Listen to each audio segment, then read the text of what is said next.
우리 잠깐 같이 기도드리겠습니다.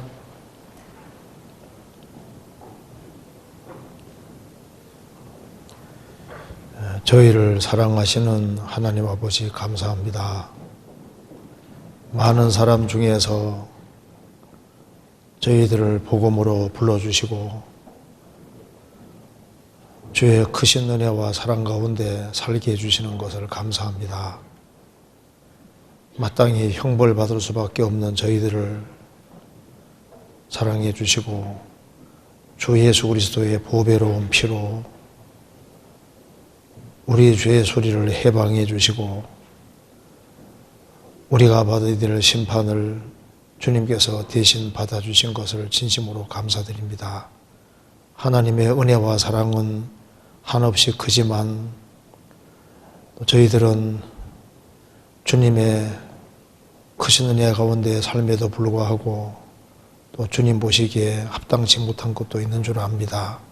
주님께서 우리의 마음을 일깨워 주시고 우리가 주 안에서 어떻게 행할 것을 알 수 있도록 도와주옵소서. 오늘 이 말씀을 통해서 주의 원하시는 뜻이 무엇인지를 더욱 헤아려 알 수 있도록 도와주시옵소서. 그리고 주 성령님의 도우심으로 이 말씀들이 우리 심령 깊이 새겨질 수 있도록 도와주시고 또 마음속에 있는 여러 가지 의문들을 이 말씀으로 해결할 수 있도록 도와주옵소서. 역사의 마지막 시대를 살아가는 저희들 주 안에서 어떻게 행할 것을 알 수 있도록 도와주시고 주 안에서 무엇을 하며 살아야 할지를 알 수 있도록 도와주옵소서. 오늘 모든 시종 함께해 주시고 도와주시기를 간절히 의지합니다.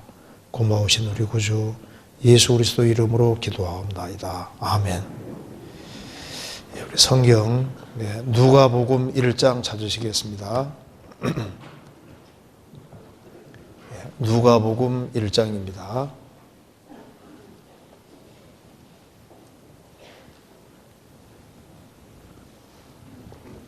네, 1장 26절입니다.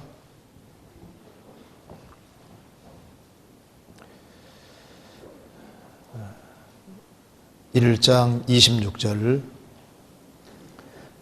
여섯째 달에 천사 가브리엘이 하나님의 보내심을 받들어 갈릴리 나사렛이란 동리에 가서 다윗의 자손 요셉이라 하는 사람과 정혼한 처녀에게 이르니 그 처녀의 이름은 마리아라. 그에게 들어가 그러되 은혜를 받은 자여 평안할지어다. 주께서 너와 함께 하시도다 하니 처녀가 그 말을 듣고 놀라 이런 인사가 어찌 민고 생각하며 천사가 일러 가로되 마리아여 무서워 말라. 내가 하나님께 은혜를 얻었느니라. 보라 내가 수태하여 아들을 낳으리니 그 이름을 예수라 하라. 저가 큰 자가 되고 지극히 높으신 이의 아들이라 일컬을 것이요 주 하나님께서 그 조상 다윗의 위를 저에게 주시리니 영원히 야곱의 집에 왕노릇 하실 것이며 그 나라가 무궁하리라. 마리아가 천사에게 말하되 나는 사내를 알지 못하니 어찌 이 일이 있으리까? 천사가 대답하여 그러되 성령이 내게 임하시고 지극히 높으신 이의 능력이 너를 덮으시리니 이러므로 나실 바 거룩한 자는 하나님의 아들이라 일컬으리라. 보라 내 친족 엘리사벳도 늙어서 아들을 배웠느니라. 본래 수태하지 못한다 하더니가 이미 6달이 되었나니 대저 하나님의 모든 말씀은 능치 못하심이 없느니라.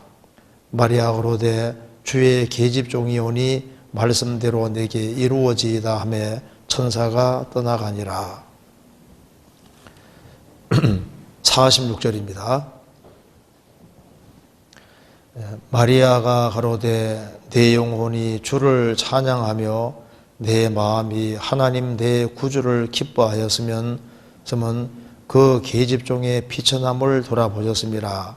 보라 이제 후로는 만세의 날을 복이 있다 일컬으리로다.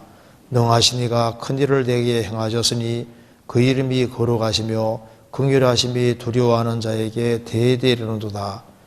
그의 팔로 힘을 보이사 마음의 생각이 교만한 자들을 흩으셨고 권세 있는 자를 그 위에서 내리치셨으며 비천한 자를 높이셨고 줄이는 자를 좋은 것으로 배불리셨으며 부자를 공소로 보내셨도다. 그 종 이스라엘을 도우사 긍휼히 여기심이고 기억하시되 우리 조상에게 말씀하신 것과 같이 아브라함과 및 그 자손에게 영원히 하시리로다 하니라. 마리아가 석 달쯤 함께 있다가 집으로 돌아가니라. 45절을 같이 읽겠습니다. 믿은 저자에게 복이 있도다. 주께서 그에게 하신 말씀이 반드시 이루리라. 거기까지입니다. 명절 잘 보내셨습니까? 오늘 여기에 누가복음 1장을 중심으로 해서 이 마리아와 믿음이라는 제목으로 조금 말씀을 드려보도록 하겠습니다. 예수님이 이 세상에 태어나실 때 마리아를 통해서 예수님이 태어나셨습니다. 그래서 마리아는 하나님께 아주 여자 중에서 아주 크게 쓰임받은 대표적인 여자라고 할 수 있습니다. 그런데 왜 하나님께서 마리아를 통해서 예수님이 나셨을까? 마리아에게 어떤 특징이 있을까? 물론 마리아에게 좋은 점이 많이 있습니다. 마리아는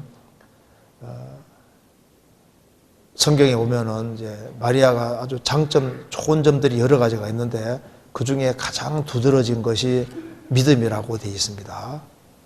그래서 세상에서 가장 소중한 것이 믿음이라고 할 수 있는 겁니다. 그래서 마리아는 이제 하나님 앞에 귀하게 쓰임을 받았는데 이게 특징들이 쭉 몇 개 나와 있는데 그 중에서도 두드러진 것은 믿음이라는 걸 알 수 있습니다. 그래서 어떤 사람은 예수님 통해서 마리아가 낳기 때문에 마리아를 아주 특별하게 높이는 경향이 있는데 마리아를 사람 이상으로 높이는 것은 합당하지 않습니다. 왜냐하면 마리아를 신성시하는 것은 옳지 않습니다. 마리아를 하나님이 사용하신 이유는 마리아가 믿음이 있기 때문에 사용을 하신 겁니다. 그래서 예수님께서도 마리아를 높이는 것을 허락하지 않으셨습니다. 예수님이 말씀을 워낙 잘 전하시니까 예수님 높이는 마리아를 높이는 발언 냈을 때 예수님께서 그걸 금지시키셨습니다. 그걸 잠깐 볼까요? 누가복음 11장 잠깐 봅시다. 누가복음 11장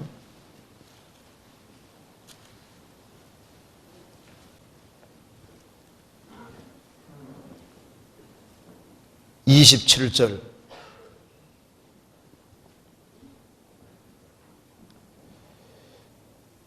이 말씀하실 때 무리 중에서 한 여자가 음성을 높여 가로되 당신을 뵌 태와 당신을 먹인 젖이 복이 있도소이다 하니 예수님 말씀하시는 걸 쭉 듣던 한 여자가 음성을 높여서 큰 소리로 말했습니다. 당신을 뵌 태와 당신을 먹인 젖이 복이 있도소이다. 그 마리아가 복이 있다는 얘기를 하고 있는 겁니다.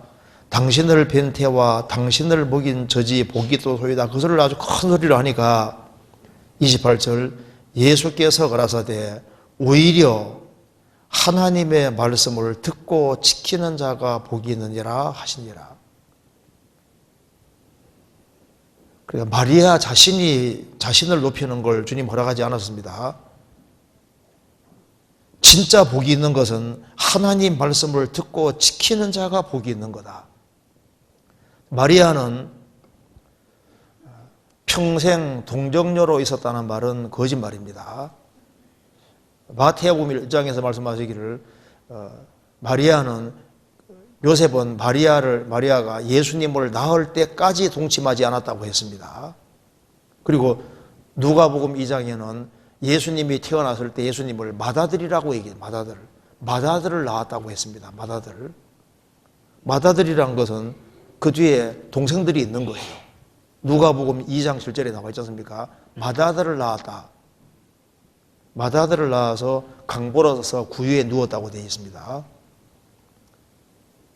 그래서 실제로 성경에서는 마리아는 예수님을 낳고 난 이후에 요셉과 동침해서 자녀들을 많이 낳았다고 되어 있고 자녀들 이름까지 쭉 기록이 되어 있습니다. 성경 한번 찾아볼까요? 마가복음 6장 보시겠습니다. 마가복음 6장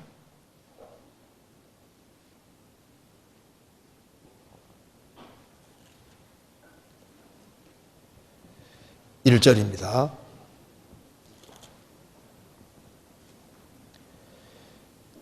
예수께서 거기를 떠나사 고향으로 가시니 제 아들도 조천이라 안식일이 되어 회당에서 가르치시니 많은 사람이 듣고 놀라가로되 이 사람이 어디서 이런 것을 얻었느뇨 이 사람의 받은 지혜와 그 손으로 이루어지는 이런 권능이 어찌미뇨 이 사람이 마리아 아들 목수가 아니냐 야고보와 요셉과 유다와 시몬의 형제가 아니냐 그 누이들이 우리와 함께 여기 있지 아니하냐 하고 예수를 배쳐간지라. 여기에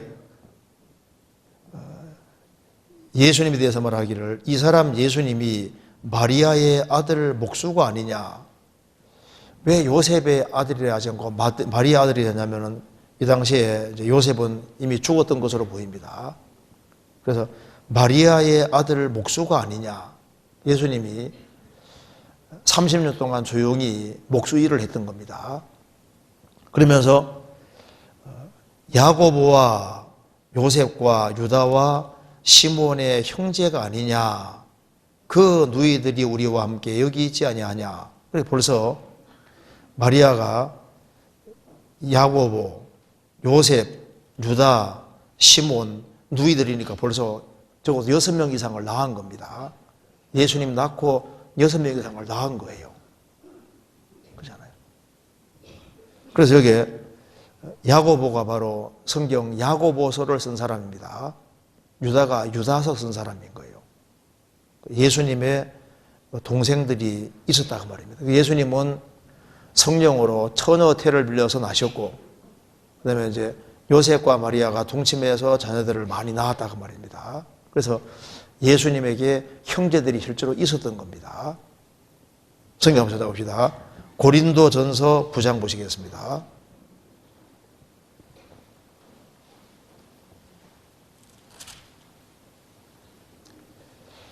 (9장 5절에) 보시겠습니다. 9장 5절.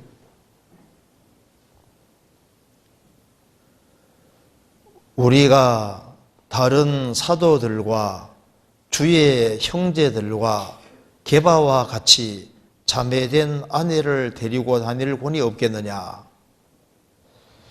우리가 다른 사도들과 주의 형제들, 예수님의 형제들이 있었습니다. 주의 형제들이 있었고, 그 다음에 게바, 베드로와 같이 자매된 아내를 데리고 다닐 권이 없겠느냐.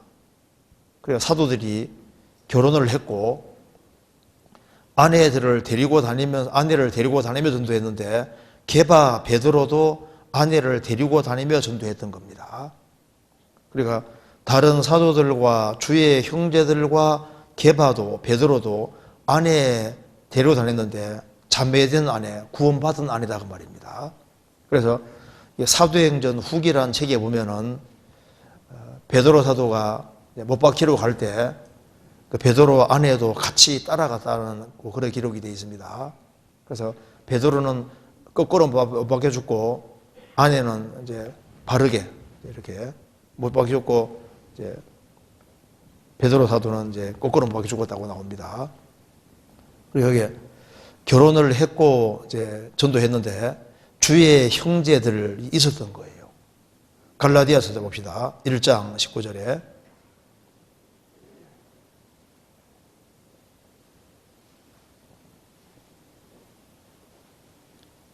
18절부터 제가 읽겠습니다. 1장 18절에 그 후 3년 만에 내가 게바를 신방하려고 예루살렘에 올라가서 저와 함께 15일을 유할세 주의 형제 야고보 외에 다른 사도들을 보지 못하였노라. 여기에 주의 형제 야고보라 그랬죠. 그러니까 예수님에게 형제들이 있었던 겁니다.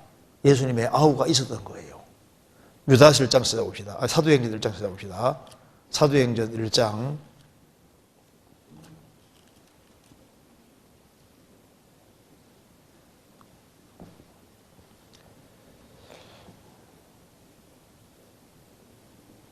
1장 13절 예수님이 승천하신 이후 얘기입니다.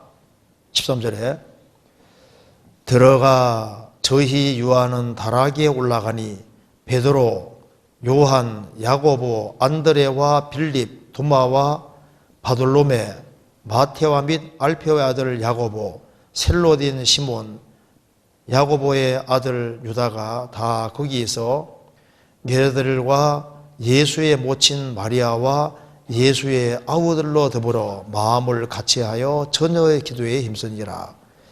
여기 예수의 모친 마리아와 예수의 아우들로 더불어 어디 되죠?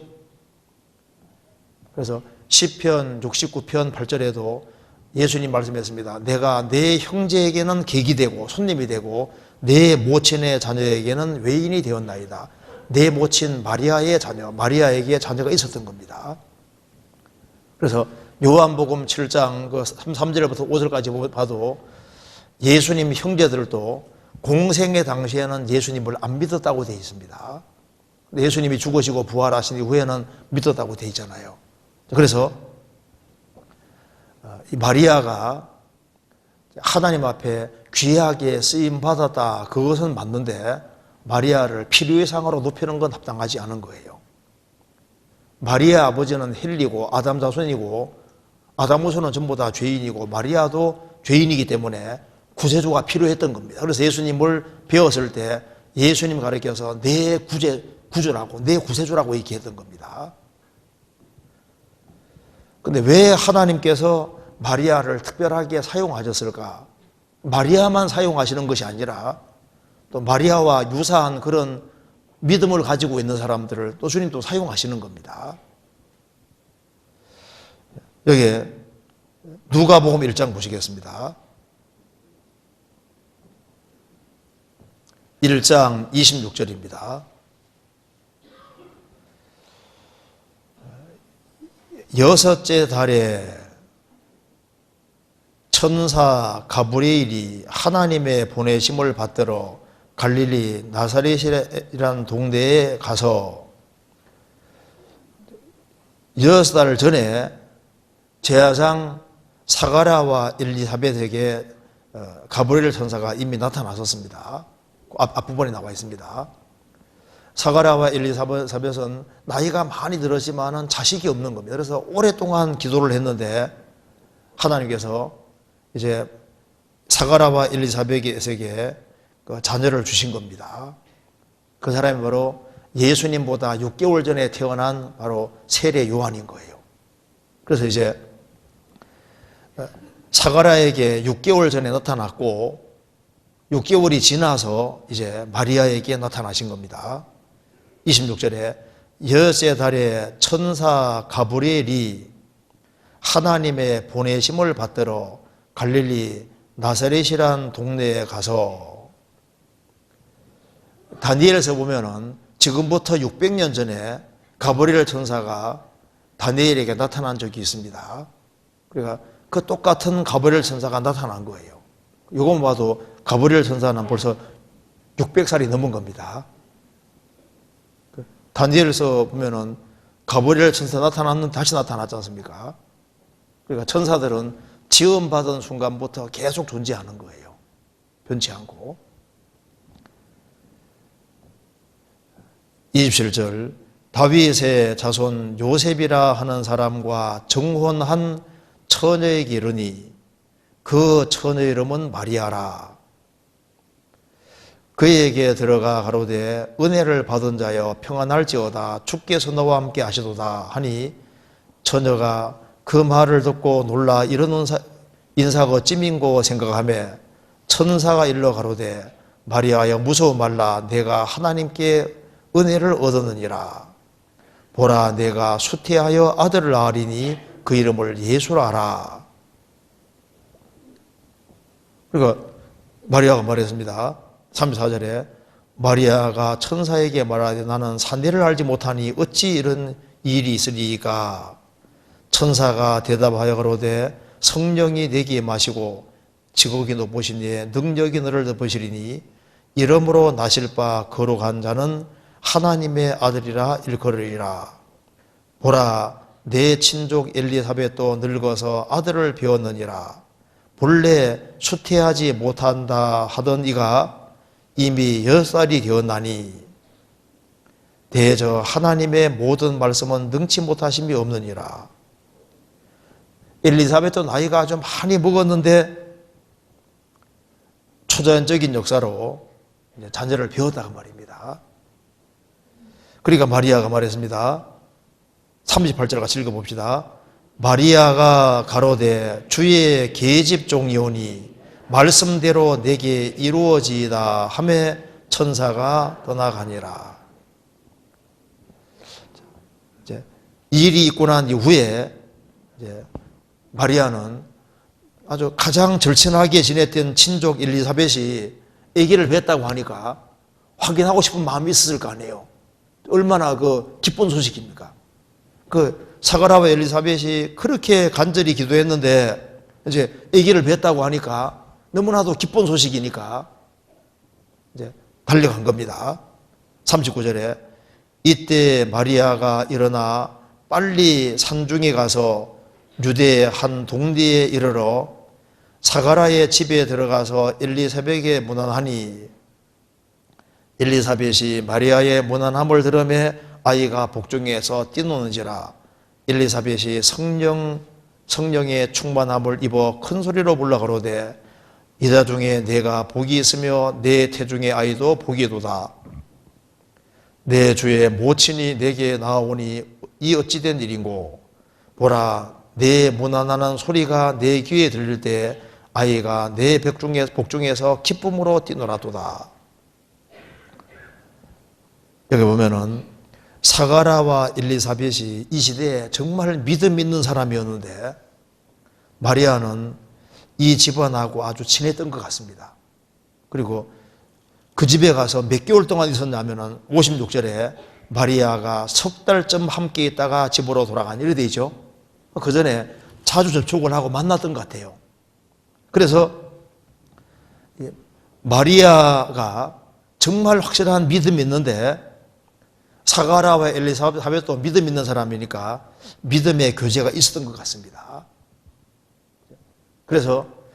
그런데 이 사가라와 엘리사벳보다 이 마리아는 믿음이 더 컸던 것 같아요. 사가라와 엘리사벳은 자식을 위해서 오랫동안 기도했습니다. 그래서 가브리엘 천사가 나타나서 사가라에게 자식이 있을 거라고 얘기를 하니까 얼른 믿기지 않는 거예요. 그래서 의심을 했을 겁니다. 그래서 누가복음 1장에 보면은 1장 20절 보시겠습니다. 보라 이 일에 되는 날까지 내가 벙어리가 되어 능히 말을 못하리니 이는 내 말을 내가 믿지 아니하며니와 내가 이르면 내 말이 이루리라. 엘리사벳이 자식을 베겠다고 하니까 얼른 믿지는 못하는 거예요. 믿긴 믿지만 이게 더디게 설마 하고 있는 겁니다. 그러니까 내 말을 믿지 아니하며니와 이거 완전 불신은 아니고 설마 의구심을 가지고 있는 겁니다. 그런데 그에 비해서 마리아는 나이가 든 여자분이 자식 낳는 게 어려워요? 처녀에게 애기 낳는 게 어려워요? 처녀에게 낳는 게 그러니까 어렵잖아요. 그러니까 마리아가 이 대단한 믿음을 가지고 있는 겁니다. 그러니까 신앙생활을 오래 했다고 믿음이 큰 게 아닙니다. 마리아는 나이가 적지만은 확실한 믿음을 가지고 있는 거예요. 그리고 이게 마리아는 사가라와 엘리사벳 집안하고 아주 친밀하게 지냈습니다. 그러니까 가까이 하는 사람이 누구냐가 아주 중요한 거예요. 잠언 26장 읽어보시면은 그게 좀 아주 안 좋은 사람들을 모아놨거든요. 한번 시간 나면 읽어보시면요. 그게 누구를 모아놨냐면은 앞부분엔 미련한 자, 그 다음에 게으른 자, 말장이를 모아놨습니다. 그러니까 결국은 미련한 자하고 게으른 자하고 말장이는 같이 어울려 다니는 거예요. 근데 확실한 지혜가 있는 사람하고 부지런한 사람하고 그리고 말과 행동에 신중한 사람이 연결되어 있는 거예요. 누구 친구가 되느냐가 참 중요한 겁니다. 그래서 이 마리아가 이제 천사의 말을 통해서 자기를 통해서 구세주가 난다는 사실을 들었을 때 그걸 있는 그대로 받아들였습니다. 그래서 이제 엘리사벳이 성령의 감동으로 말을 했습니다. 45절 같이 읽어봅시다. 믿은 여자에게 복이 있도다. 주께서 그에게 하신 말씀이 반드시 이루리라. 이 말씀의 핵심이 바로 믿음입니다. 사가라와 엘리사벳은 그 당대에 하나님을 가까이 섬기는 사가랴, 제사장 사가랴도 제대로 믿지 못했는데 2절에 말한 대로 제대로 믿지 못했는데 마리아는 믿었다 그 말입니다. 믿은 여자에게 복이도다. 왜 하나님께서 예수님이 태어나시는데 마리아를 사용하셨냐 그 말입니다. 이 당대에 처녀들이 한두 명 있는 게 아니잖아요. 이스라엘이란 나라 안에 처녀들이 많이 있고 그리고 다윗 자손 중에도 여자들이 많이 있는데 왜 하필이면 마리아 통해서 오시냐 그 말입니다. 마리아는 예루살렘에 살고 있는 게 아닙니다. 저 촌동네 시골 동네에 살고 있는데 그 마리아는 가난했어요. 여기 누가복음 1장 26절에 예수달에 천사 가브리엘이 하나님의 보내심을 받들어 갈릴리 나사렛이란 동네에 가서 어디라고요? 나사렛. 나사렛은 이스라엘 땅에서 촌동네 중에 촌동네입니다. 요즘 발굴이 되는데 여기에 축구장 정도 크기밖에 안 되는 동네입니다. 너무 작은 동네인 거예요.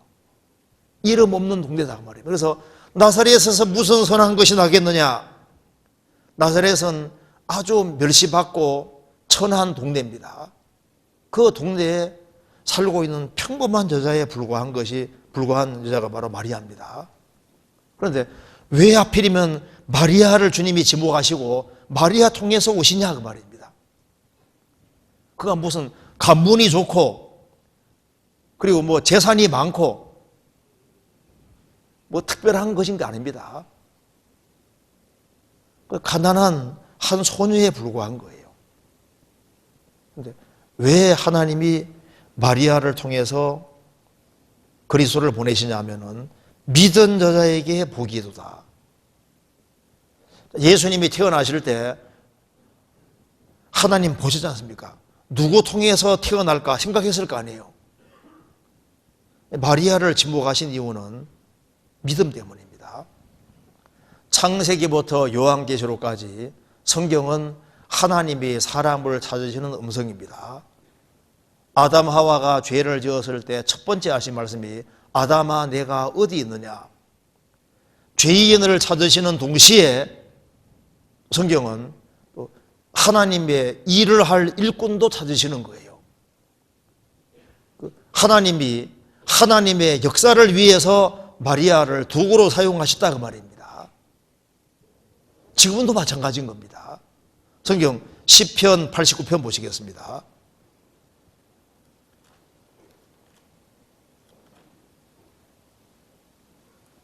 20절.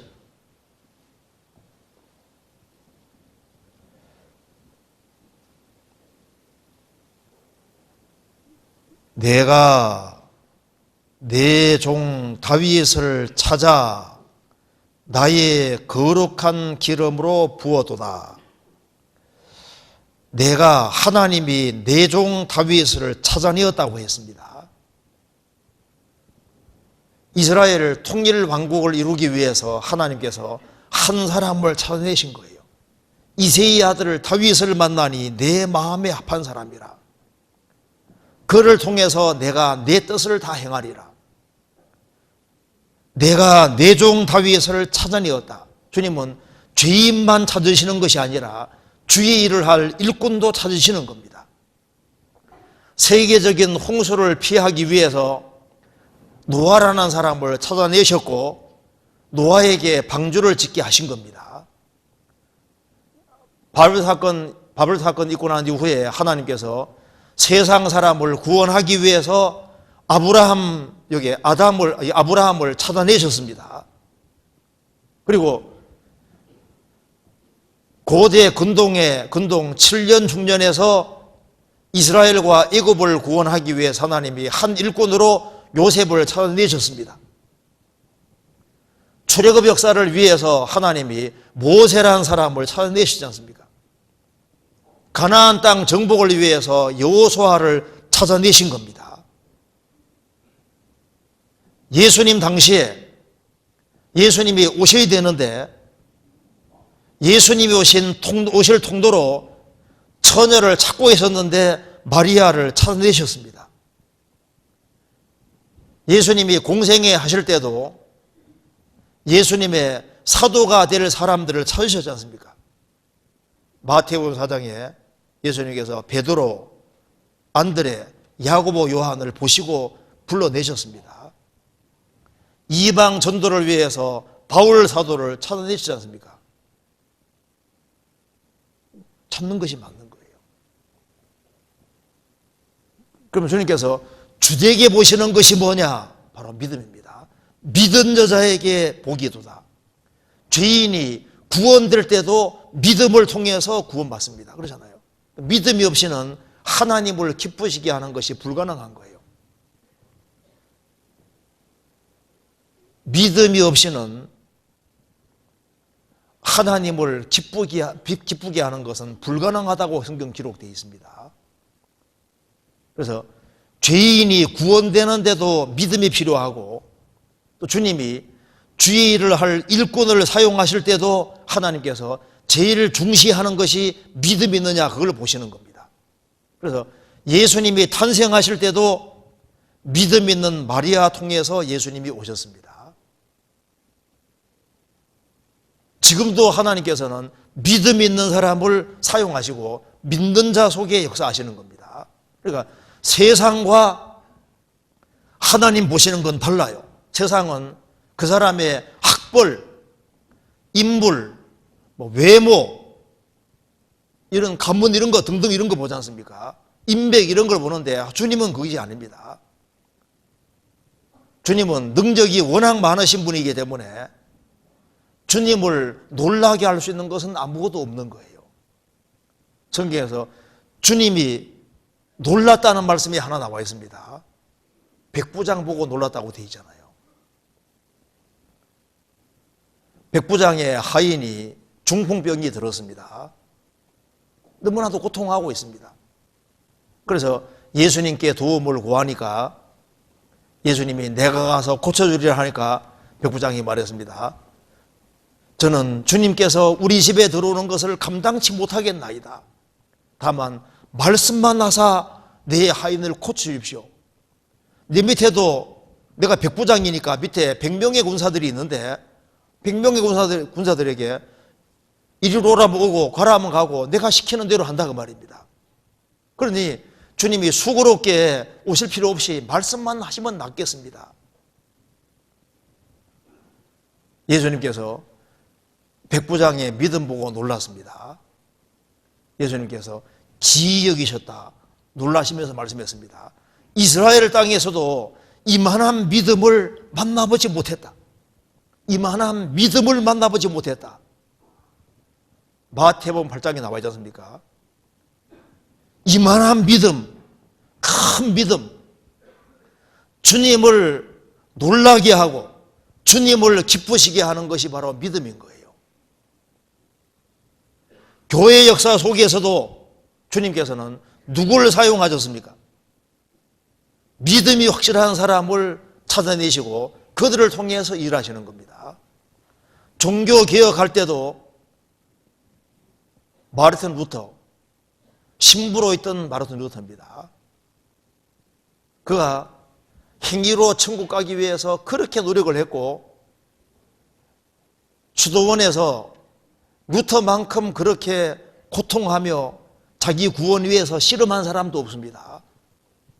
그런데 그가 성경을 연구하는 가운데 하나님의 의에 대해서 자기가 잘못 생각한 걸 깨우친 겁니다. 하나님의 의 하면은 하나님의 공의로우심, 정의로우심 그런 거로 생각했는데 성경을 자세히 배우다 보니까 하나님의 의가 하나님의 하신 일을 가르치는 것이 많다는 걸 알게 된 겁니다. 그래서 복음에는 하나님의 의가 나타나서 믿음으로 믿음 이르게 하나니 오직 의인은 믿음으로 살리람과 같으니라. 그 말씀에서 복음에는 하나님의 의가 나타났다는 것은 바로 복음에는 하나님이 하신 일이 나타났구나.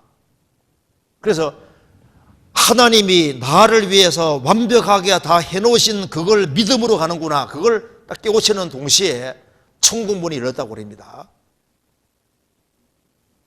왜 하나님이 루터를 사용하셨느냐 하면 루터에게 뭐가 있습니까? 믿은 자에게 복이 있도다. 믿음이 있는 믿음. 지금도 마찬가지인 겁니다. 소돔 고모라를 지켜주는 것은 군인들이 아니었습니다. 그게 의인 10명이 있으면은 소돔 고모라 멸망이 지연되는 겁니다. 그러니까 믿음 있는 의인 10명, 나라를 지키고 도시를 지키는 것은 군대가 아니라 믿음 있는 의인이 필요한 겁니다. 예루살렘에 의인 1명이 없었다고 되잖아요. 확실한 믿음을 가지고 있는 의인 1명이 있으면은 예루살렘 멸망을 지연시킨다고 되어 있습니다. 우리나라를 지키는 것이 뭐냐?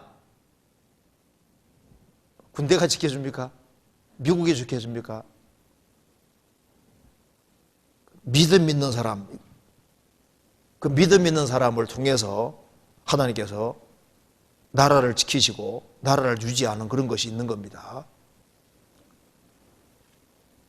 지금까지 역사가 진행되는 이유도 주님이 할 일이 있기 때문에 주님께서는 믿는 자를 통해서 지금도 일하시고 계시는 것이 맞는 거예요. 그래서 왜 하나님이 마리아를 사용하셨느냐? 제일 중요한 것은 믿은 여자에게 복이 있도다. 믿음이 있었습니다. 그리고 마리아에게 있는 거 몇 가지 봅시다. 누가복음 1장 보시겠습니다.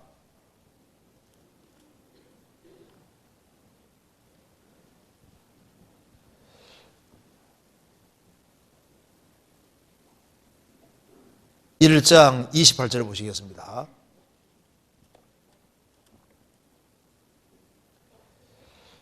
그에게 들어가 가로되 은혜를 받은 자여 평안할지어다. 주께서 너와 함께 하시도다. 여기 은혜를 받은 자라고 했습니다. 30절에도 천사가 일러 가로되 마리아야 무서워 말라. 내가 하나님께 은혜를 얻었느니라. 이게 두 번이나 28절에도 은혜를 받은 자여, 3절에도 하나님께 은혜를 얻었느니라. 왜 하나님께서 마리아에게 은혜를 주셨을까요? 마리아는 겸손했던 겁니다. 누가복음 1장 48절에 보시겠습니다.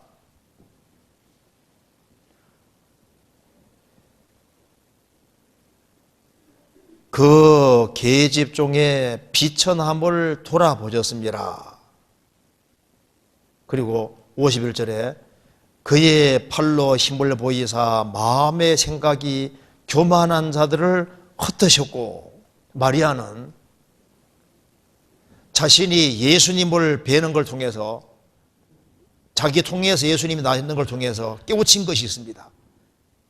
그 이스라엘 땅에 잘 나가는 여자들이 많잖아요. 유명한 여자들, 돈 많은 여자들, 막 좋은 가문의 여자들이 많이 있는데 왜 자기 통해서 예수님이 오시냐 그 말입니다. 거기서 다 깨우친 것이 있는 겁니다. 그 마음의 생각이 교만한 자들을 흩으셨고, 48절에는 그 계집 중에 비천함을 돌아보셨습니다. 왜 마리아에게 주님이 은혜를 주셨냐 하면은 마리아는 겸손한 여자였습니다. 그래서 주께서 교만한 자는 물리치시고 겸손한 자에게 뭐 주신다고요? 은혜 주신다 하시느니라. 왜 마리아가 특별하게 큰 은혜를 받게 됐냐 하면은 그녀는 믿음이 있는 동시에 뭐가 있습니까? 마음이 아주 겸손했던 겁니다. 아주 낮은 자였습니다.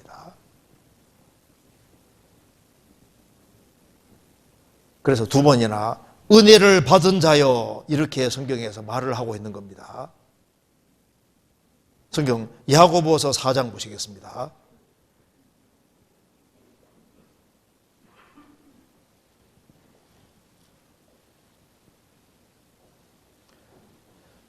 (4장 6절)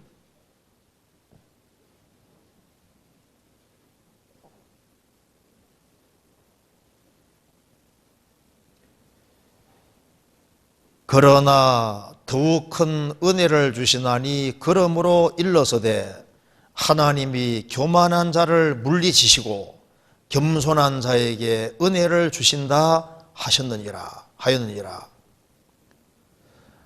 하나님이 교만한 자를 물리치시고 겸손한 자에게 은혜를 주신다 하였느니라. 마리아가 교만했다면은 사용하지 않으십니다. 겸손한 자에게 은혜 주신다. 마리아는 겸손했던 겁니다. 그래서 두 번이나 은혜를 받은 자요. 그녀는 주님께로부터 큰 은혜를 받았습니다. 왜냐하면 크게 겸손했기 때문입니다. 하나님은 낮은 자를 통해서 일하시는 것이 맞는 겁니다. 이스라엘이 에집트에서 430년 동안 살면서 가장 비참하고 가장 낮아졌습니다. 이스라엘이 가장 낮아졌기 때문에 그래서 하나님께서 그들에게 은혜 주셨고 그들을 출애굽시키신 겁니다. 예수님이 이스라엘 땅에 오실 때도 초라한 모습으로 오셨습니다. 예수님이 제자들을 부르실 때 평범한 어부들, 평범한 사람들을 부르셨습니다. 그들은 하나같이 믿음 있는 동시에 마음이 낮은 자들입니다. 겸손한 자들입니다. 그리고 지금도 누가 하나님 은혜를 받고 구원을 받습니까? 마음을 낮춘 사람들, 그런 사람들에게 은혜가 임하는 겁니다. 주님이 계신 곳이 두 곳입니다. 천국에도 계시고 또 한 가지는 마리아와 왜 함께 하십니까?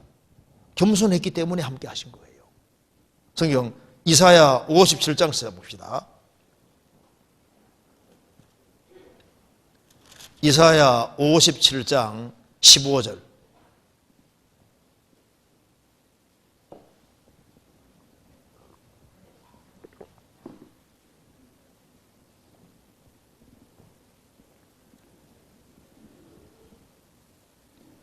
지존무상하며 영원히 거하며 거룩하다 이름하는 자가 이같이 말씀하시되 내가 높고 거룩한 곳에 거하며 또한 통회하고 마음이 겸손한 자와 함께 거하나니 이는 겸손한 자의 영을 소성케 하며 통회하는 자의 마음을 소성케 하려 함이라.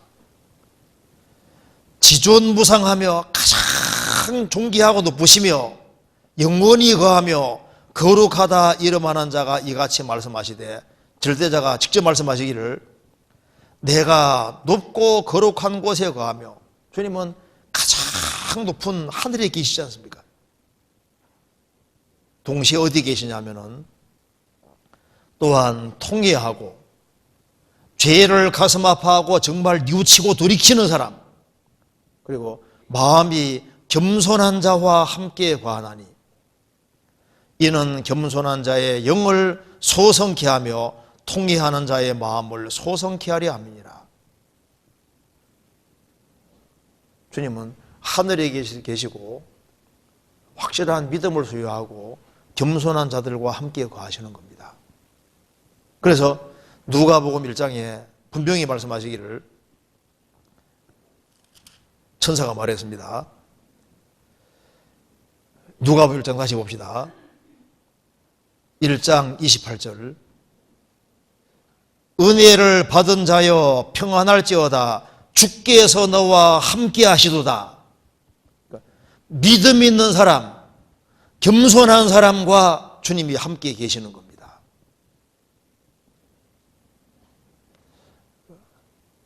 감리교 창시자 요한 웨슬레가 깨우친 것이 있습니다.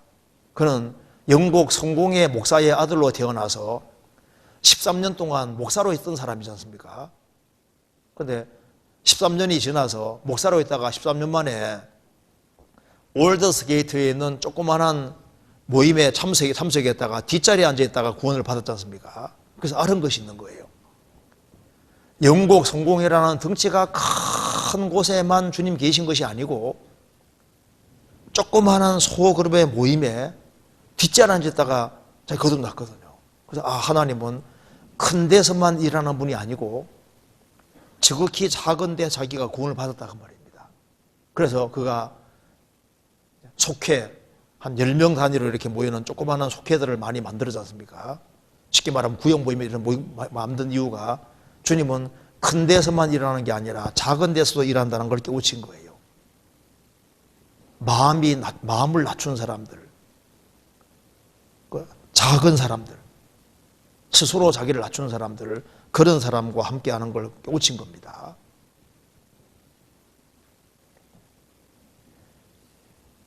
마리아에게 주님이 함께 하셨습니다. 은혜를 받은 자여 주께서 너와 함께 하시도다. 그래서 왜 하나님이 마리아 통해서 일하셨냐 하면은 그녀에게는 믿음이 있었고 또 한 가지는 뭐가 있었습니까? 그에게는 겸손한 것이 있는 겁니다. 자신을 비천한 자, 연약한 자, 낮은 자, 작은 자라고 생각하고 있습니다. 그래 사용했던 거예요. 또 한 가지 마리아를 사용하시던 또 한 가지 이유는 누가복음 1장 보시겠습니다. 38절,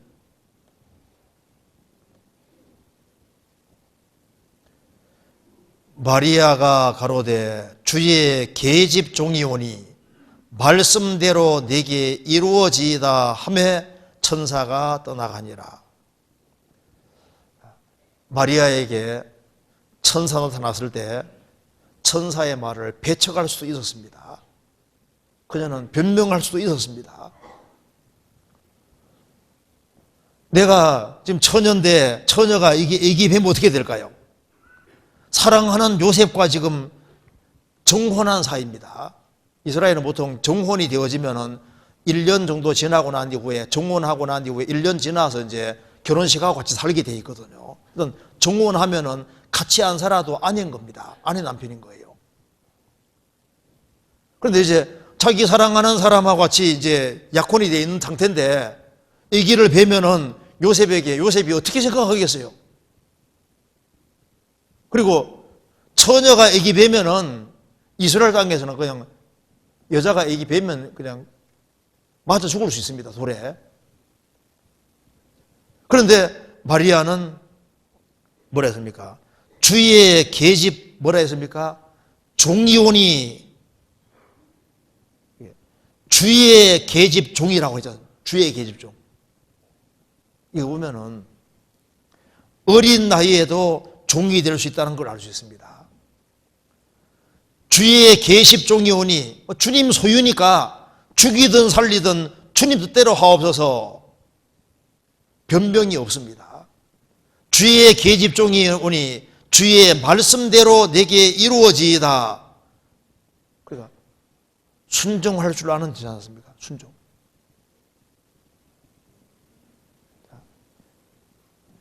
주의 종이 되는 것은 어릴 때도 될 수 있는 겁니다. 사무엘은 어릴 때부터 주님 멍에를 메고 주님을 섬겼습니다. 다니엘은 16살 나이에 진리 가운데 살기로 결심을 굳히고 주님께 인생을 완전히 맡겼습니다. 주의 계집종이 오니 주의 말씀대로 이루어지이다. 그녀에게는 하나님은 크신 분이었고 자기는 너무나도 작은 자였습니다. 그녀는 겸손했기 때문에 순종할 수 있었습니다. 그 마리아는 믿음이 있고 그녀는 겸손했고 그렇기 때문에 순종할 수 있었습니다. 우리 시대는 자꾸 시대 분위기가 반항아가 되도록 자꾸 부추깁니다. 너 멋대로 해. 너의 주관대로 해. 왜 규칙 속에 살려고 해? 자꾸 부추기면서 자기 편한 대로 네 하고 싶은 대로 하라고 자꾸 부추기는 시대입니다.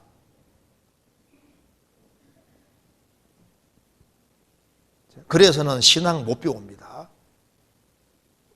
우리가 하나님 앞에 쓰임받는 사람이 되어야 되는데 하나님 앞에 쓰임받는 사람은 겸손한 사람이고 순종할 줄 아는 사람을 쓰는 겁니다. 하나님 말씀이 분명할 때 하나님 말씀 앞에 자기 주장을 꺾을 수 있는 사람, 그 사람이 지혜로운 사람인 거예요. 예수님이 십자가에 죽으시는 것이 하나님 뜻이니까 예수님 말씀하셨습니다. 내 뜻대로 마옵시고 아버지의 뜻대로 하옵소서 하고 뜻 앞에 굴복시켰습니다. 그게 지혜인 거예요. 복은 자기 편한 대로 하는 게 복이 아닙니다.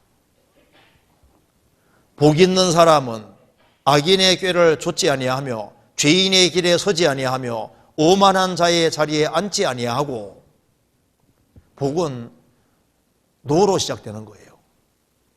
악인의 꾀를 좇지 아니하며 죄인의 길에 서지 아니하며 오만한 자의 자리에 앉지 아니하고 아니하고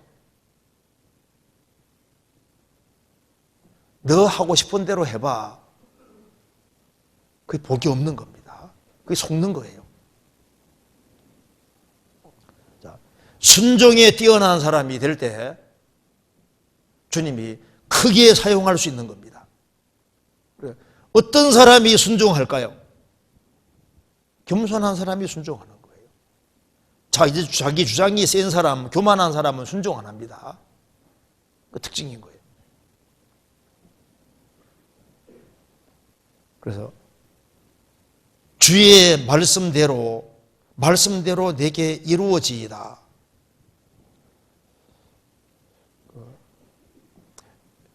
착할 선자이죠. 착할 선자. 착할 선자 보시면 이게 착할 선자가 원래 고대에는 착할 선자가 양양자가 이렇게 있고 옆에 말씀 원자가 두 개 붙어 있습니다. 그러니까 착하다는 게 뭐냐면은 양이 목동의 말을 잘 따라 듣는 이것이 착한 거예요. 우리 구원받으면 주님 양이 됐지 않습니까? 여호와는 나의 목자시니 나의 목자가 됐고, 그럼 착한 게 도대체 뭘까요? 양이 착한 게 뭘까요?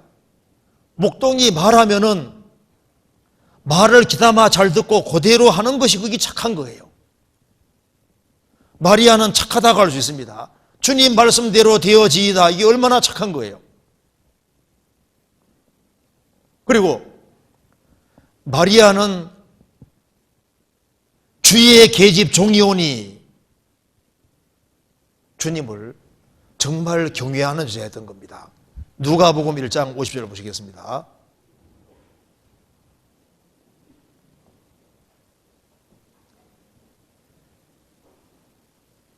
(1장 50절에) 49절부터 제가 읽어보겠습니다. 49절. 능하신 이가 큰 일을 내게 행하셨으니 그 이름이 거룩하시며 긍휼하심이 두려워하는 자에게 대대히 이르노도다. 긍휼하심이 불쌍히 여기심이 두려워하는 자에게 대대히 이르노도다. 주님을 두려워하는 사람들, 역사 속에서 하나님을 경외하고 하나님을 두려워하는 사람들, 그런 사람들을 하나님이 불쌍히 여기시고 그들을 통해서 일하셨습니다. 이사야 66장 2절에도 보면은 심령이 통회하며 나의 말을 인하여 두려워 떠는 자, 그 사람은 내가 권고한다고 했습니다. 돌보신다고 말씀하셨습니다. 그래서 여기에 긍휼하심이 두려워하는 자에게 대대리로노다. 그래서 겸손과 경외에 두려워하는 것은 연결되어 있는 겁니다. 성경 한번 찾아봅시다. 잠언 22장. 잠언 22장 4절.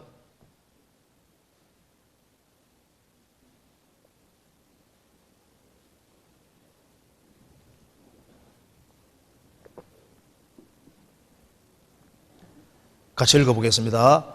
겸손과 여호와를 경외함의 보응은 재물과 영광과 생명이니라. 겸손과 여호와를 경외함의 보응은, 여호와를 경외함 앞에 겸손이 들어가 있죠. 그래서 겸손하지 아니한 사람이 여호와를 경외한다는 말은 거짓말일 겁니다.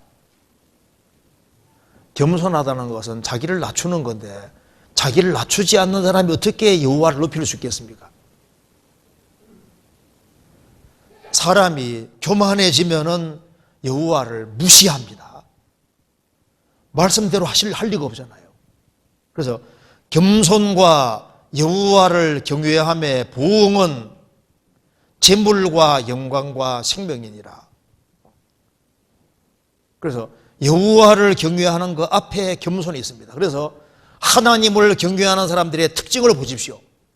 아브라함은 하나님 앞에서 뭐라 했습니까? 티끌과 같은 나라고 말씀했잖아요. 티끌과 같은 나입니다. 아굴은 나는 다른 사람에게 비하면 짐승입니다. 솔로몬은 주의 종은 작은 아이라. 세리요한은 나는 예수님의 신들매 풀교도 감당치 못하겠노라. 하나같이 자기를 철저히 낮추었습니다.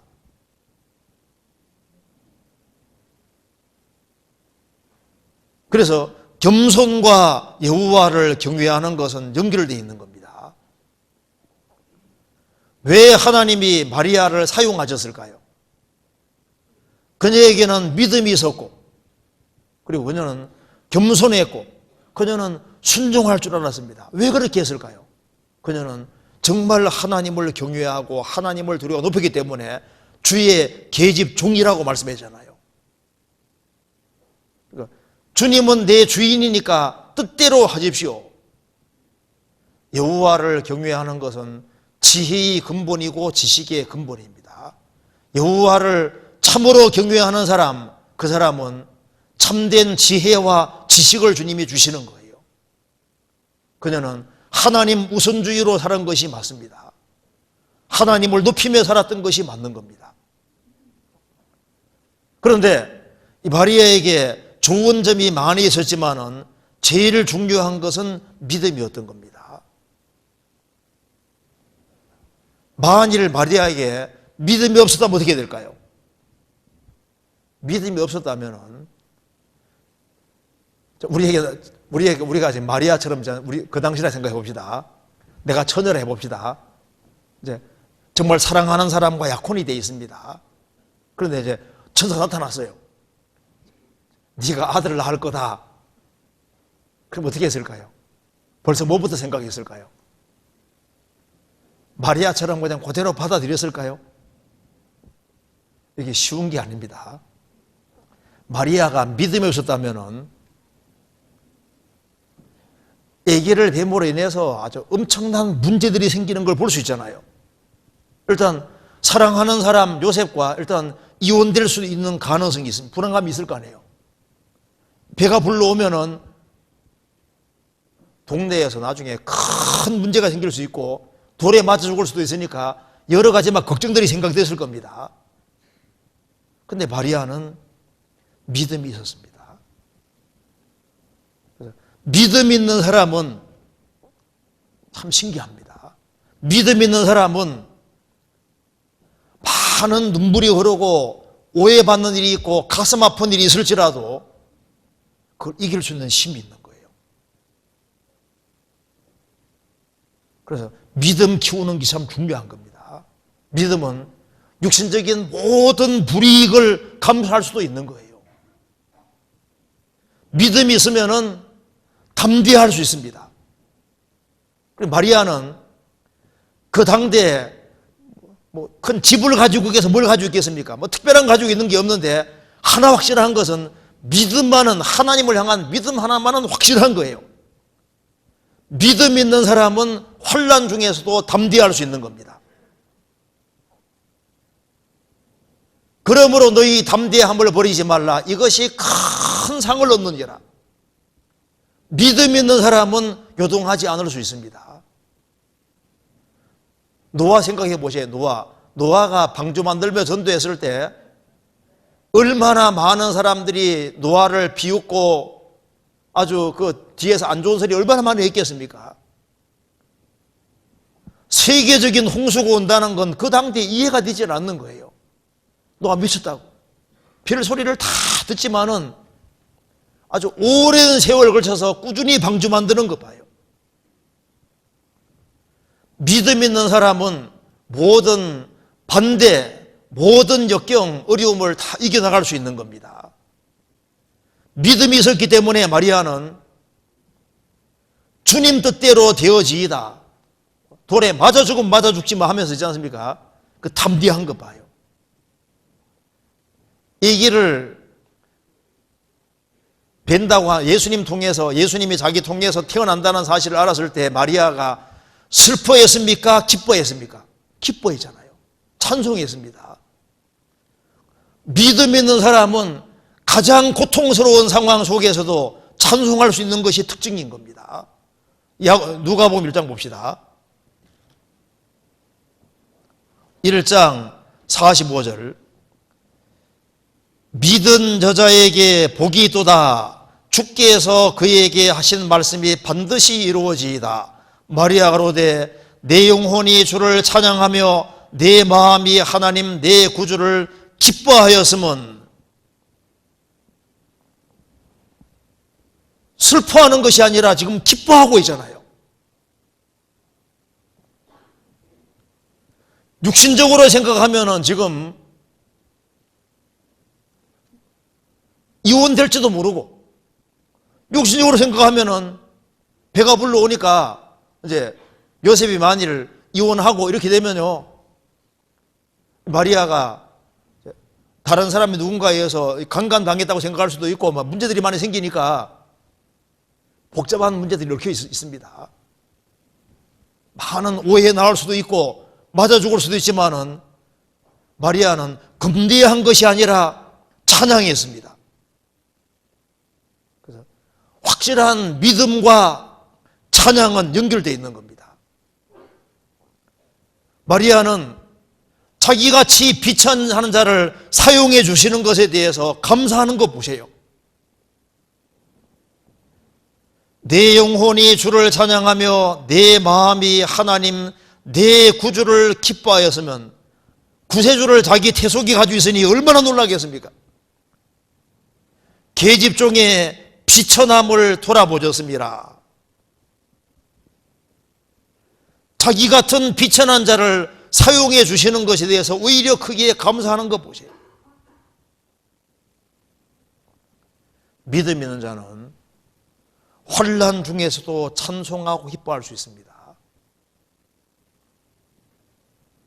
믿음이 확실한 사람은 잠깐 근심이 있을 수 있지만은 근심 중에도 오히려 크게 기뻐할 수 있는 것이 특징인 겁니다. 베드로전서 1장 찾아봅시다.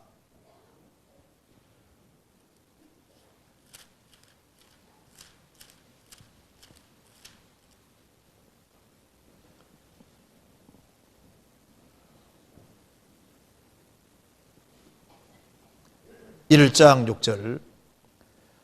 그러므로 너희가 이제 여러 가지 시험을 인하여 잠깐 근심하게 되지 않을 수 없었으나 오히려 크게 기뻐하도다. 너희 믿음의 시련이 불로 연단하여도 없어질 금보다 더 귀하여 예수 그리스도에 나타나실 때 칭찬과 영광과 존귀를 얻게 하려 함이라. 그러므로 너희가 이제 여러 가지 시험을 인하여 잠깐 근심하게 되지 않을 수 없으나, 여러 가지 시험이 오니까 잠깐 근심은 되지만은 근심 가운데서도 오히려 크게 기뻐하도다. 믿음 있는 사람은 기뻐할 수 있는 겁니다. 믿음의 시련이 가져올 축복을 알기 때문입니다. 칭찬과 영광과 존귀 얻을 걸 알기 때문에 잠깐의 근심을 있지만 오히려 크게 기뻐하는 겁니다. 성경 로마서 5장 보시겠습니다.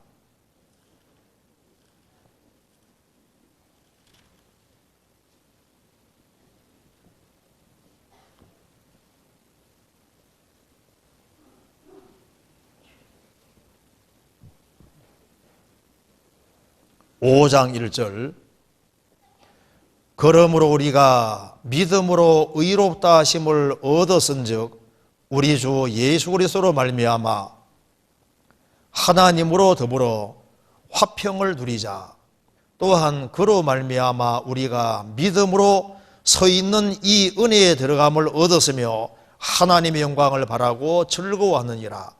다만 이뿐 아니라 우리가 환난 중에도 즐거워하나니 이는 환난은 인내를, 인내는 연단을, 연단은 소망을 이루는 줄 알미로다. 우리가 믿음으로 서 있는 이 은혜에 들어감을 얻었다. 이 은혜 안에 믿음으로 십자가 은혜 안에 들어갔습니다. 은혜에 버티고 서 있는 사람은 환난 중에도 즐거워한다. 바울과 실라가 전도하다가 감옥에 갇혔습니다. 매를 많이 맞고 감옥 갇혔습니다. 사도행전 16장 보면은 감옥 안에서 쇠고랑 차고 뭐 했는 줄 아시죠? 하나님을 참배했는데 죄수들이 듣더라, 그렇게 나와 있잖아요. 쇠고랑에 채워져 있고 책직을 맞고 몸은 쌀아리고 아픈 그 속에서도 오히려 왜 찬송할까요? 믿음 때문에 찬송하는 겁니다. 마리아는 참된 믿음이 있었기 때문에 현실의 어려움 너머에 영원한 축복을 볼 수 있었던 거예요. 믿음 있는 사람은 일반 사람과 눈이 다르다는 걸 알 수 있다는 겁니다. 성경 써봅시다. 누가복음 1장 48절.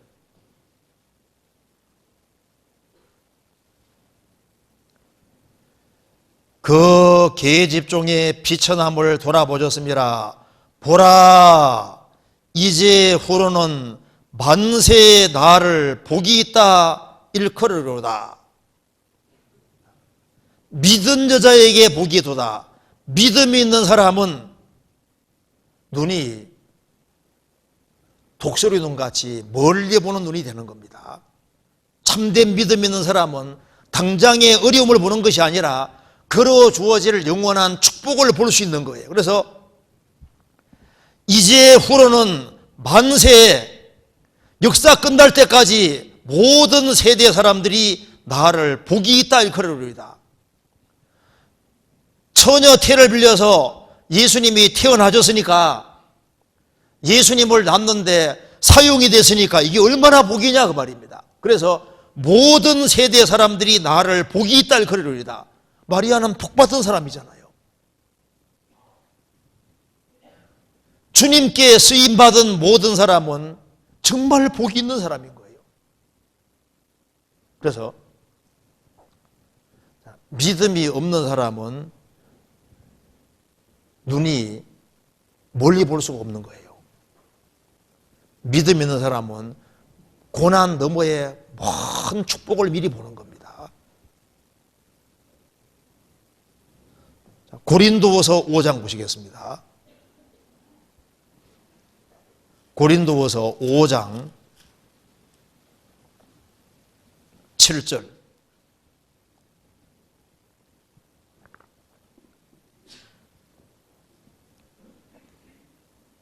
이는 우리가 믿음으로 행하고 보는 것으로 하지 아니하미로라. 보는 것으로 하면 항상 헷갈립니다. 눈에 보는 거로 하면은 멀리 볼 수가 없는 거예요. 믿음이 없는 사람들은 눈에 보이는 거로 행하니까 항상 헷갈려 합니다. 그리고 눈에 보이는 것 때문에 쉽게 울고 웃고 하지 않습니까? 믿음 있는 사람은 성경을 통해서 보기 때문에 멀리 보는 거예요. 멀리. 보는 것으로 하지 않고 어떻게 한다고요? 믿음으로. 우리가 믿음으로 행하고 보는 것으로 하지 않으면 어떻게 하는 게 믿음으로 행하는 거예요? 이렇게 보는. 이렇게 보면은 멀리까지 보이는 거예요. 마리아는 믿음이 있으니까 이야, 나 통해서 예수님이 태어나시면은 예수님이 십자가에 죽고 부활하심으로 이제 구원을 완성하심으로 이제 예수님 통해서 천하 만민이 복을 받는데 그거 자기가 사용되니까 이게 얼마나 복이 터진 거예요. 자기가 받을 상이 얼마나 많이 있겠습니까?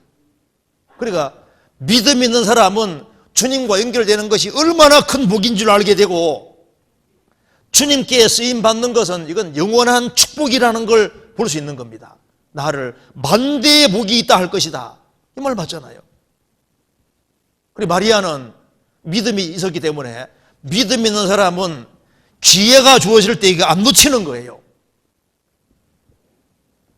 천사가 나타나서 자기 통해서 구세주가 나겠다고 하시니까 변명한 것이 아니라 얼른 그 기회를 놓치지 않고 받아들이지 않습니까? 주의 계집종이 오니 주의 뜻대로 이루어지다고 딱 받아들이는 거 봐요. 선행할 수 있는 기회가 주어질 때 그 기회를 놓치지 않는 겁니다. 그래서 주님 뜻이 확실할 때 자꾸 뒤로 물리고 하는 이것이 지혜가 아닙니다. 겸손한 게 아닌 거예요.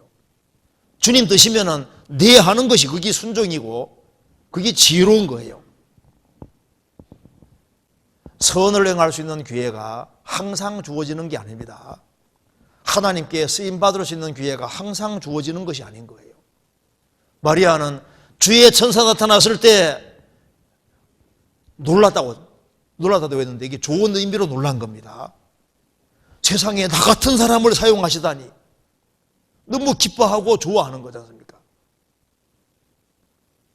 그리고 마리아는 이렇게 말했습니다. 누가복음 1장 봅시다.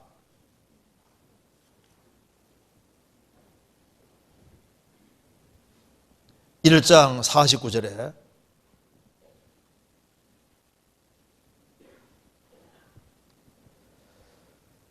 능하신 이가 큰 일을 내게 행하셨으니 그 이름이 거룩하시며 능하신 이가 내게 큰 일을 행하셨으니 내게 큰 일을 행하셨다. 천지를 창조하신 일은 너무나도 큰 일이었습니다. 하나님이 우주를 창조하셨는데 이거 얼마나 큰 일입니까? 단지 6일이란 시간 동안에 천창조하신 이 천창조는 너무나도 큰일인데 사실 주님 봤을 때는 하나님 봤을 때는 간단한 일입니다. 원래 이게 전지전능이라는 것은 전능이라는 건 더 어려운 게 없는 거예요. 더 어려운 것이 있고 그런 게 있으면 전능이란 말이 성립하지 않습니다. 이 컵 드는 거하고 성경 찬송 드는 거하고 뭐 별 차이 없죠.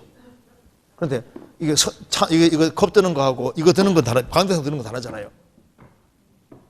근데 전능은 더 힘든 게 없는 거예요. 하나님은 이 우주를 순식간에 다 창조할 수 있습니다. 천지를 창조한 것은 큰일이지 않습니까? 이스라엘 민족이 430년 만에 에집트 나오는 것도 큰일이고 이스라엘이 바벨론 포로 잡혀갔다가 돌아오는 것도 큰일인데 역사 속에서 제일 큰일은 바로 예수님이 십자가에 죽으시고 부활하신 것은 제일 큰일이고, 마리아에게는 능하신 이가 큰일을 내게 행하셨다. 역사 속에서 처녀가 이 길을 베는 것이 이게 얼마나 큰일인 거예요. 그리고 구세주가 자기 태속에 있다는 건 이건 얼마나 큰일입니까? 우리에게도 큰일이 뭡니까? 바로 구세주가 구원받을 때 내 속에 와 계시다는 것이 놀라운 거잖아요. 내 인생에서 제일 큰 날은 내가 구원받은 날인 겁니다. 죄 사함을 얻으라 그리하면 성령을 선물로 받으리니. 마리아는 내 구세주를 내가 내 태속에 가지고 있다 그 말입니다. 이게 큰일이라고 했거든요. 우리에게도, 우리 개인에게 제일 큰일은 주의 영이 내 속에 들어와 계신 것이 정말 이게 큰일인 겁니다. 그 옛날에 안디옥 교회 감독이었던 이그나티우스라는 감독은 순교당했습니다. 근데 자신 가르쳐서 데오힐로스라, 하나님을 운반하는 자다 그런 뜻입니다. 데오힐로스, 데오스는 하나님이란 말입니다. 하나님을 운반하는 자, 내 속에 하나님이 같이 계시다 그 말입니다. 우리 개인에게도 구세주를 내가 가지고 있는 것이 제일 큰일인 거예요.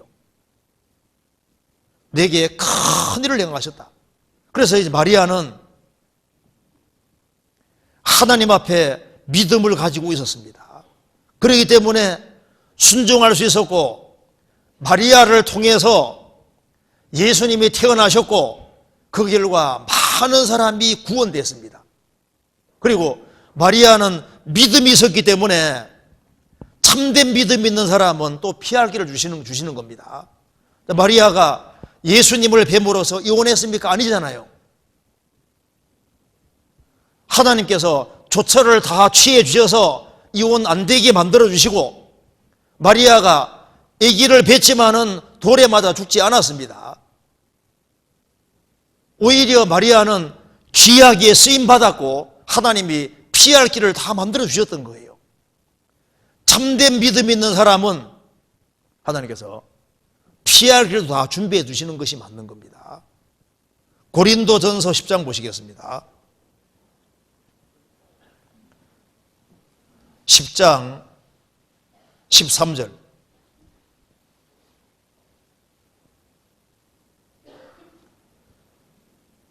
사람이 감당할 시험 밖에는 너희에게 당한 것이 없나니 오직 하나님은 미보사 너희가 감당치 못할 시험 당함을 허락지 아니하시고 시험 당할 즈음에 또한 피할 길을 내사 너희로 능히 감당하게 하시느니라.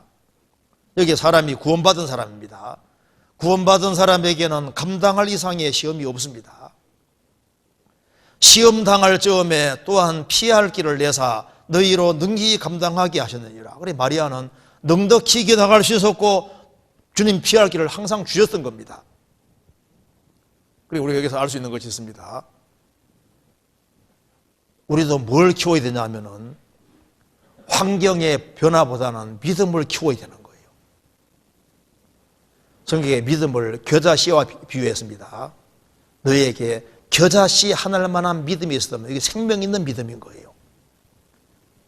한 사람이 거듭날 때 생명의 씨가 들어와서 싹이 났습니다.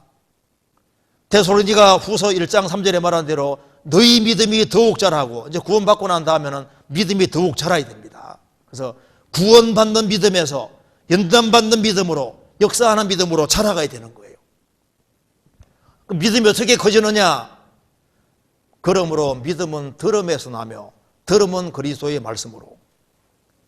그리스도의 말씀을 많이 들어야 됩니다. 말씀을 자꾸 들어야지 듣는 가운데 믿음이 자꾸 생기게 되는 거예요. 커지게 되는 거예요.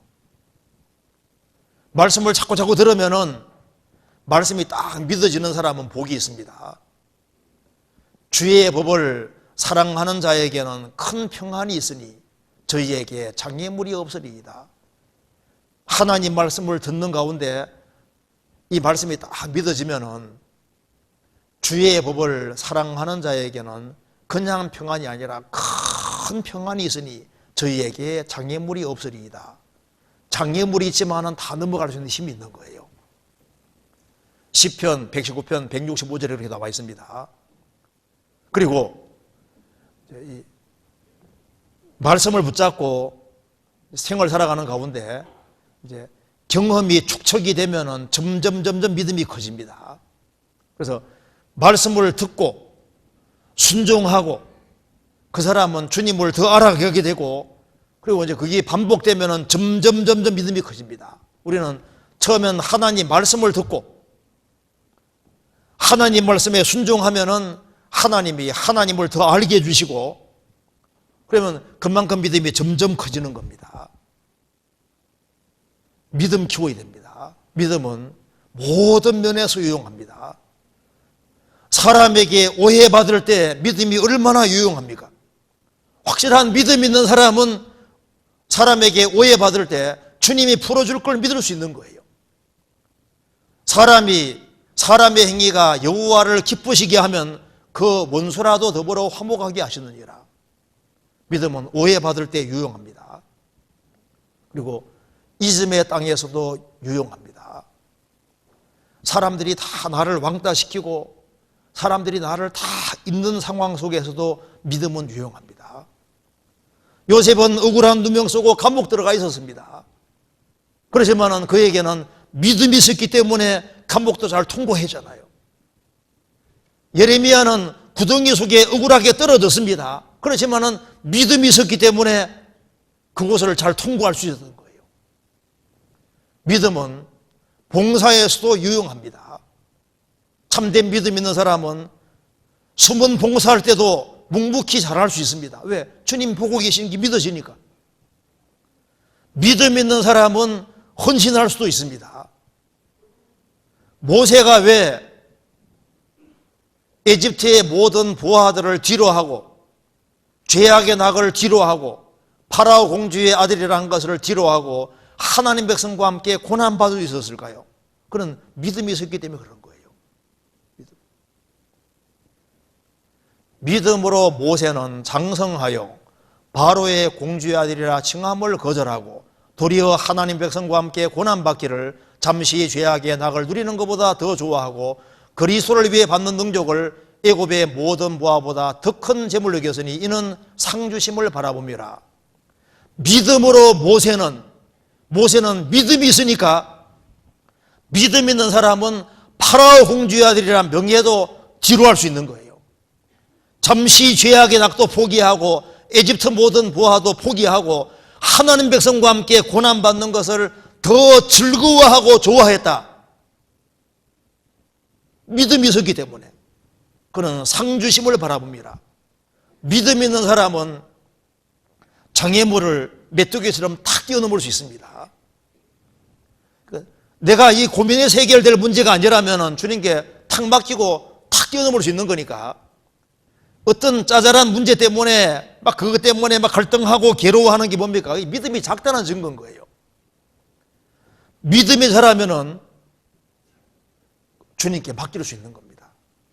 자식 때문에 골치를 썩는다. 믿음 키우면요, 우리 자식 주님이 조금만 간섭해 주시면은 제대로 될 수 있는 걸 믿어지니까 주님께 맡길 수 있고 기도할 수 있는 거예요. 경제적으로 어렵다. 주님이 살아계신데 믿음 있는 사람은 주님이 도와줄 것이 믿어지니까 탁 뛰어넘을 수 있다니까요. 집안 식구 중에 구원 안 받은 식구들이 있다. 그래도 믿음이 커지면은 전도 대상자가 점점 작아지는 거예요. 주님 도와주시면 가능하다. 믿음이 커야 됩니다. 그리고 믿음이 커지면은 영원한 축복을 보게 되는 겁니다. 잠시 고난 후에 주어질 영원한 축복. 발바닥으로 밟는 것은 다 너의 기업이 되리라. 순종이 길을 걸어갈 때 주님이 얼마나 큰 일을 할 수 있는지를 믿어지고 동시에 자기에게 주어질 축복이 미리 보이는 거예요. 그래서 믿음 있는 사람은 봉사할 수 있는 기회 주어질 때 이게 웬 떡인가 싶은 거예요. 그렇죠? 축복이 보이니까. 믿음이 있어야지 보인다니까요. 그래서 교회 생활 열심히 하는 사람은 어떤 사람은 아이고 그 아까운 시간 다 투자하는 줄 아는데 그 눈이 바르지 않은 겁니다. 참된 믿음 있는 사람은 교회가 얼마나 중요한지를 알고 영혼을 건지고 세우는 것이 얼마나 큰지가 보이고 그리고 내 하루하루가 영원한 축복과 관계되는 걸 아니까 믿음 있는 사람은 상상할 수 없는 그런 축복 속에 있다는 걸 알게 되는 거예요. 믿음 키워야 됩니다. 마리아는 알았습니다. 성경 누가복음 1장 보시겠습니다. 1장 51절 그의 팔로 힘을 보이사 마음의 생각이 교만한 자들을 흩으셨고 권세 있는 자를 그 위에서 내리치셨으며 비천한 자를 눕히셨고 줄이는 자를 좋은 것으로 배불리셨으며 부자를 공소로 보내셨도다. 뭘 아는 겁니까? 여호와는 일하시고 있다는 걸 아는 거예요. 하나님이 가만히 있는 것처럼 보이지만은 여전히 일하시고 계셨다는 사실을 확실히 깨우친 겁니다. 지금도 하나님께서는 일하고 계신 거예요. 그리고 54절에 그 종 이스라엘을 도우사 긍휼히 계시고 기억하시되 우리 조상에게 말씀하신 것 같이 아브라함과 및 그 자손에게 영원히 하시리로다. 하나님은 아브라함과 자손에게 하신 약속을 그대로 지키시고 그리스도를 보내주셨고 또 재림하신다는 약속도 이루어집니다. 마리아는 신앙생활을 끝까지 충실하게 잘 했습니다. 제가 에베소 갔을 때 마리아가 에베소에서 죽었더라고요. 끝까지 신앙생활하고 사도 요한이 이제 마리아를 복양했고 그 마리아는 끝까지 신앙생활하다가 끝까지 신앙 가운데 살다가 주님 품에 들어갔습니다. 그래서 처음 신앙도 중요하지만은 마지막 신앙도 중요합니다. 마리아는 끝까지 신앙생활했고 그래서 마리아는 참된 믿음이 있었기 때문에 그 당대 가장 부유한 자가 됐던 겁니다. 믿음 있는 사람이 부유한 자입니다. 왜? 그리스도를 소유했기 때문에. 내 구주를 기뻐하였다. 그리스도가 나의 소유가 된 사람, 그 사람은 최고 부유한 사람입니다. 100 빼기 1은 제로인 거예요. 다 있는데 그리스도 없으면 제로인 겁니다. 제로 플러스 1은 100입니다. 마리아는 가진 것도 없습니다. 그런데 그녀는 그리스도를 확실히 소유했기 때문에 그녀에게는 다 있는 것이었습니다. 그래서 믿음 있는 사람은 가장 부유한 사람이고 믿음 없는 사람은 가장 불행한 사람이 되는 거예요. 우리 시대에 우리는 믿음을 키워야 됩니다. 그래서 믿음이 자꾸 커지면은 시야가 달라져요. 가치관이 달라집니다. 그리고 내게 주어질 영원한 축복이 보이기 때문에 믿음이 큰 사람은 하나님 중심으로 생을 살게 돼 있고 하나님이 믿는 자 속에 역사하시는 거예요. 그리고 참된 믿음 있는 사람은 순종할 줄 알기 때문에 그 사람 통해서 30명, 60명, 100명이 구원받게 되는 역사가 이루어지게 되는 겁니다. 지금도 주님께서는 믿음 있는 사람을 찾고 계시는 겁니다. 같이 기도하시겠습니다. 자비로우신 우리 아버지 하나님 감사합니다. 오늘 우리 마리아를 통해서 몇 가지 생각해 보았습니다.